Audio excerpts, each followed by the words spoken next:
دیکھیے کہتے ہیں کہ 60 سال کی اگر کوئی خاتون فوت ہو جائیں تو ہمارے یہاں خواتین یہ کہتی ہیں اگر آگے وہ نکاح کا ارادہ رکھتی ہیں تو عدت کریں گی، اور نکاح کا ارادہ نہیں ہے تو عدت نہیں کریں گی، کیا حکم شرع ہوگا؟ جو ان بہنوں نے کہا بالکل غلط کہا۔ شریعت نے مطلقاً یعنی وداؤٹ اینی کنڈیشن نکاح کرنا چاہے نہ کرنا چاہے، شوہر کی وفات پر 4 ماہ 10 دن تک عدت اور سوگ کا حکم دیا ہے۔ وجہ یہ ہے کہ شوہر ایک اللہ کی بہت بڑی نعمت ہے، اور نعمت کے چھن جانے پر اظہار افسوس کا حکم ہے۔ عام ہمارے اہل سنت کے نزدیک کوئی عام شخص فوت ہوگا شوہر کے علاوہ تو 3 دن تک سوگ جائز ہے، اس کے بعد منع ہو جاتا ہے، مکروہ تحریمی ہوتا ہے بلکہ گناہ ہوتا ہے۔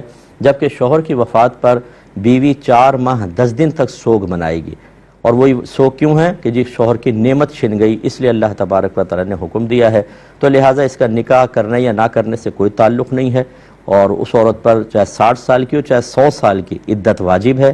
جو عورتیں ایسا کہہ رہی ہیں وہ گناہ کبیرہ کی مرتکبہ ہیں، توبہ کرنی ہوگی۔ مختصر